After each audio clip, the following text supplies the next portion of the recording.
सोमवार के व्रत को लेकर मान्यता है कि इस व्रत को करने से भगवान शिव अपनी भक्तों की मुराद जल्दी पूरी करते हैं। सोमवार का दिन भगवान शिव को समर्पित है, इसलिए इस दिन भगवान शिव की पूजा और व्रत करने का महत्व और ज्यादा बढ़ जाता है। यदि आप सोमवार के व्रत करते हैं तो आपको सोमवार व्रत कथा पढ़ना बेहद जरूरी है, क्योंकि इसके बिना आपका व्रत अधूरा माना जाता है। अगर आप भी शिव की भक्ति और कृपा पाने के लिए सावन के सोमवार का व्रत करते हैं तो इस कथा से भोलेनाथ को प्रसन्न कर सकते हैं। आइए जानते हैं सोमवार व्रत कथा। एक बार किसी एक नगर में एक साहूकार था। उसके घर में धन की कोई कमी नहीं थी, लेकिन कोई संतान न होने के कारण वह बहुत दुखी था। संतान प्राप्ति के लिए वह हर सोमवार को व्रत रखता था और पूरी श्रद्धा के साथ शिव मंदिर जाकर भगवान शिव और माता पार्वती की पूजा करता था। उसकी भक्ति देखकर एक दिन मां पार्वती प्रसन्न होकर भगवान शिव से साहूकार की मनोकामना पूर्ण करने का निवेदन किया। पार्वती जी के आग्रह पर भगवान शिव ने कहा कि हे पार्वती, इस संसार में हर प्राणी को उसके कर्मों का फल मिलता है और जिसके भाग्य में जो हो उसे भोगना ही पड़ता है।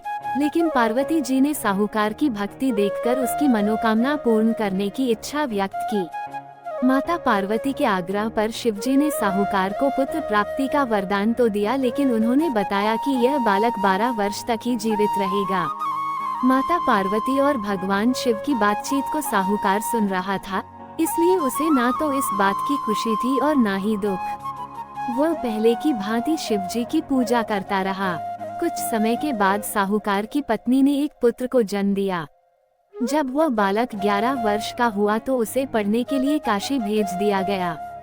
साहूकार ने पुत्र के मामा को बुलाकर उसे बहुत सारा धन देते हुए कहा कि तुम इस बालक को काशी विद्या प्राप्ति के लिए ले जाओ। तुम लोग रास्ते में यज्ञ कराते जाना और ब्राह्मणों को भोजन दक्षिणा देते हुए जाना। दोनों मामा भांजे इसी तरह यज्ञ कराते और ब्राह्मणों को दान दक्षिणा देते काशी नगरी निकल पड़े। इस दौरान रात में एक नगर पड़ा जहां नगर के राजा की कन्या का विवाह था, लेकिन जिस राजकुमार से उसका विवाह होने वाला था वह एक आंख से काना था।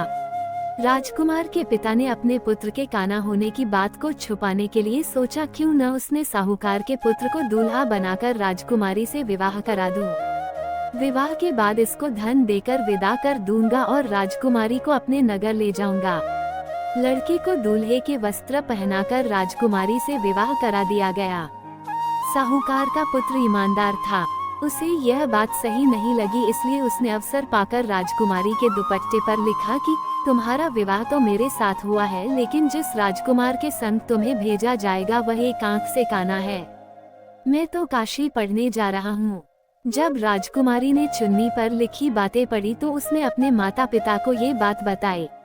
राजा ने अपनी पुत्री को विदा नहीं किया, फिर बारात वापस चली गई। दूसरी ओर साहूकार का लड़का और उसका मामा काशी पहुँचे और वहां जाकर उन्होंने यज्ञ किया। जिस दिन लड़का 12 साल का हुआ उस दिन भी यज्ञ का आयोजन था। लड़के ने अपने मामा से कहा कि मेरी तबीयत कुछ ठीक नहीं है। मामा ने कहा कि तुम अंदर जाकर आराम कर लो। शिवजी के वरदानुसार कुछ ही देर में उस बालक के प्राण निकल गए। मृत भांजे को देख उसके मामा ने विलाप करना शुरू किया। संयोगवश उसी समय शिवजी और माता पार्वती उधर से जा रहे थे। पार्वती माता ने भोलेनाथ से कहा, स्वामी, मुझे इसके रोने के स्वर सहन नहीं हो रहा, आप इस व्यक्ति के कष्ट को अवश्य दूर करें। जब शिवजी मृत बालक के समीप गए तो वह बोले कि यह उसी साहूकार का पुत्र है जिसे मैंने 12 वर्ष की आयु का वरदान दिया था। अब इसकी आयु पूरी हो चुकी है, लेकिन मातृ भाव से विभोर माता पार्वती ने कहा कि हे महादेव, आप इस बालक को और आयु देने की कृपा करें, अन्यथा इसके वियोग में इसके माता पिता भी तड़प तड़प कर मर जाएंगे।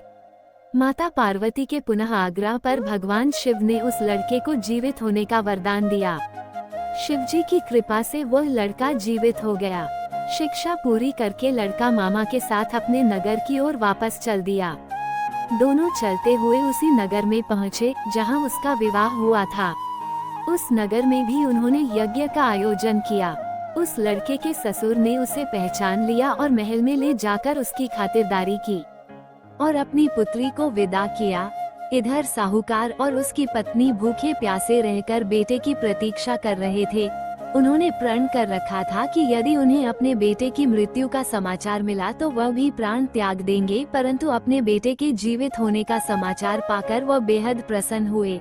उसी रात भगवान शिव ने साहूकार के स्वप्न में आकर कहा, हे श्रेष्ठी, मैंने तेरे सोमवार के व्रत करने और व्रत कथा सुनने से प्रसन्न होकर तेरे पुत्र को लंबी आयु प्रदान की है। इसी प्रकार जो कोई सोमवार व्रत करता है या कथा सुनता और पढ़ता है, उसके सभी दुख दूर होते हैं और सभी मनोकामनाएं पूर्ण होती हैं। उम्मीद है कि आपको जानकारी पसंद आई होगी। वीडियो अच्छी लगी तो वीडियो को लाइक करें और चैनल पर पहली बार आते हैं तो सब्सक्राइब करना ना भूले। धन्यवाद।